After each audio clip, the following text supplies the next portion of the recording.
Assalamualaikum warahmatullahi wabarakatuh. Perkenalkan, nama saya Farida Yusefia dengan NIM 2021 53124.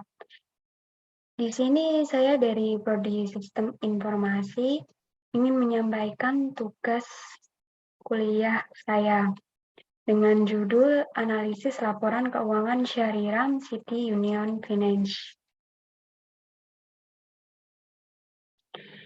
Syariram City Union Finance Ltd adalah perusahaan jasa keuangan utama India yang berspesialisasi dalam bagian dari Syariram Group yang berusia 3 dekade berbasis di Chennai. Perusahaan ini beroperasi di seluruh India dengan 969 cabang. Perusahaan memiliki ikatan dengan dealer utama dan manufaktur top di seluruh negeri, memberi mereka keuntungan dari pembayaran cepat dan sanksi pinjaman. Syariram City Union Finance Ltd adalah perusahaan jasa keuangan utama di India yang mengkhususkan diri dalam keuangan retail.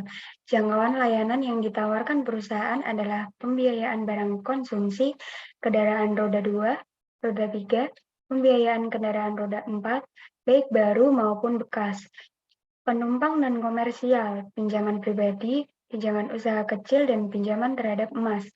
Mereka memiliki lebih dari outlet bisnis di luar negeri, seluruh negeri bahkan. Perusahaan ini memiliki ikatan dengan dealer utama dan produsen top di seluruh negeri, memberi mereka keuntungan dari pembayaran cepat dan sanksi pinjaman. Mereka fokus pada daerah semi perkotaan dan perdesaan dengan produk yang disalurkan melalui jaringan dana Syariram Cheats atau jaringan dana non-cheats, termasuk dealer. Syariram City Finance Ltd didirikan pada 27 Maret 1986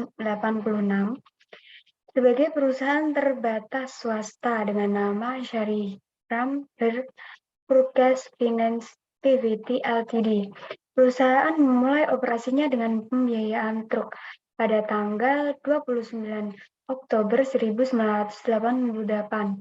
Perusahaan tersebut menjadi perseroan terbatas publik dan namanya diubah menjadi Syariram Purchase Finance Ltd. Pada bulan Maret 1990, City Union Bank Ltd mengkuisisi kepemilikan saham sebesar 200.000 saham pada nilai nominal. Setelah memperoleh persetujuan yang diperlukan dari Reserve Bank of India, akibatnya nama perusahaan diubah menjadi Syariram City Union Finance Ltd. Analisis laporan keuangan. Analisis laporan keuangan adalah proses meninjau dan menganalisis laporan keuangan perusahaan untuk membuat keputusan ekonomi yang lebih baik untuk memperoleh pendapatan di masa depan. Laporan ini mencakup laporan laba rugi, neraca, laporan arus kas, catatan atas akun, dan laporan perubahan ekuitas. Analisis laporan keuangan adalah metode atau proses yang mengakibatkan teknik khusus untuk mengevaluasi resiko, kinerja, kesehatan keuangan, dan prospek masa depan suatu organisasi. Ini digunakan oleh berbagai pemangku kepentingan seperti investor, kredit, dan ekuitas, pemerintah, publik, dan pembuat keputusan dalam organisasi. Pemangku kepentingan ini memiliki kepentingan yang berbeda dan menerapkan berbagai teknik yang berbeda untuk memenuhi kebutuhan mereka. Jenisnya yaitu ada internal analisis, analisis eksternal, analisis jangka pendek, analisis jangka panjang, analisis horizontal, analisis vertikal. Nah, alat analisis laporan keuangan. Di sini ada berbagai macam, yaitu comparative statement atau laporan keuangan dan operasi komparatif. Laporan laba rugi komparatif. 3 informasi penting diperoleh dari laporan laba rugi komparatif. Lalu neraca komparatif, pernyataan ukuran umum, analisis tren, analisis rata-rata, analisis arus kas, analisis aliran dana, analisis aliran, analisis aliran, analisis rasio, analisis biaya, volume, laba, analisis. Pernyataan masalah. Seorang analisis sering membandingkan rasio keuangan dari perusahaan yang berbeda untuk melihat bagaimana mereka cocok satu sama lain.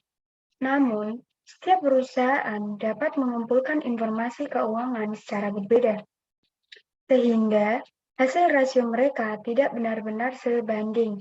Ini dapat menyebabkan seorang analisis menarik kesimpulan dan salah tentang hasil perusahaan dibandingkan dengan pesaingnya.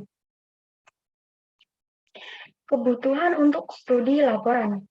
Keuangan digunakan untuk mengidentifikasi tren dan hubungan antara item laporan keuangan, baik manajemen internal dan pengguna eksternal seperti analisis, kreditur, dan investor.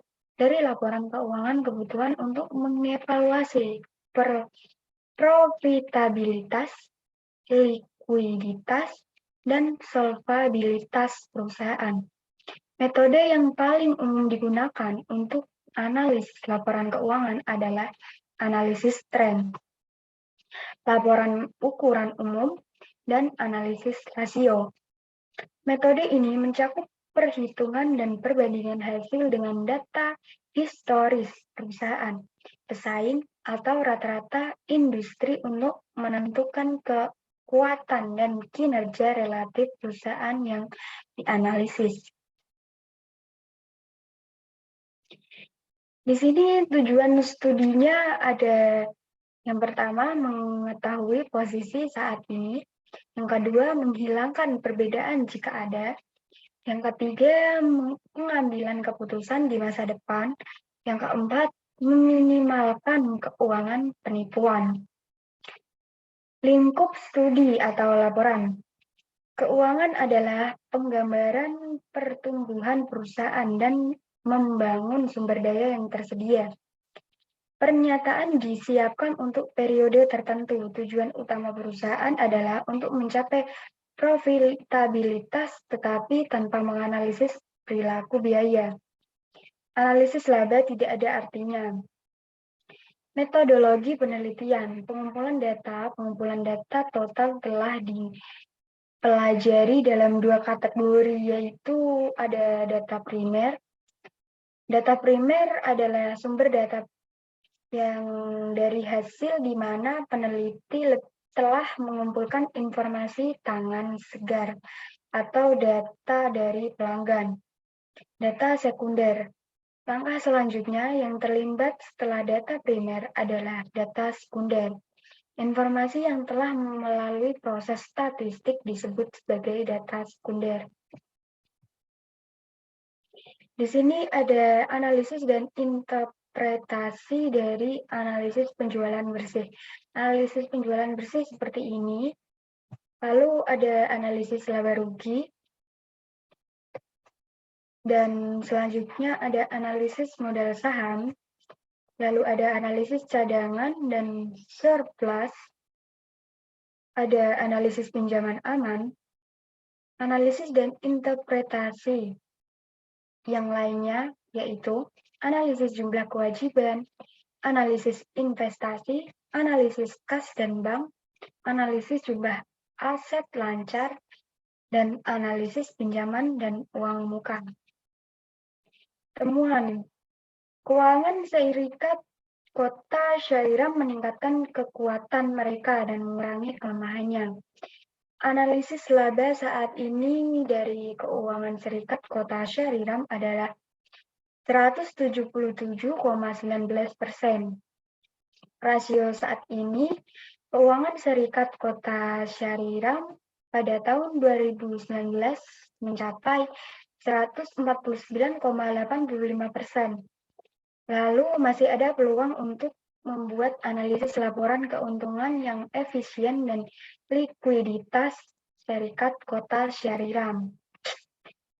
Saya mengamati bahwa rasio ini meningkat pada tahun berjalan dibandingkan tahun sebelumnya. Saran saya menyarankan kepada Syariram City Union Finance Ltd untuk terus meningkatkan kekuatan mereka dari tahun ke tahun. Perusahaan harus mengambil langkah efektif yang meningkatkan sistem keuangan dan mengurangi pemborosan. Keuangan Syarikat Kota Syariram Ltd harus dikembangkan dan infrastruktur besar dan kehadiran pan-India. Saya menyarankan agar keuangan Serikat Kota Syariram memberikan tingkat bunga tetap dan tidak berubah, atau kadang ada peningkatan. Terima kasih. Itu semuanya yang sudah saya bahas dari analisis tentang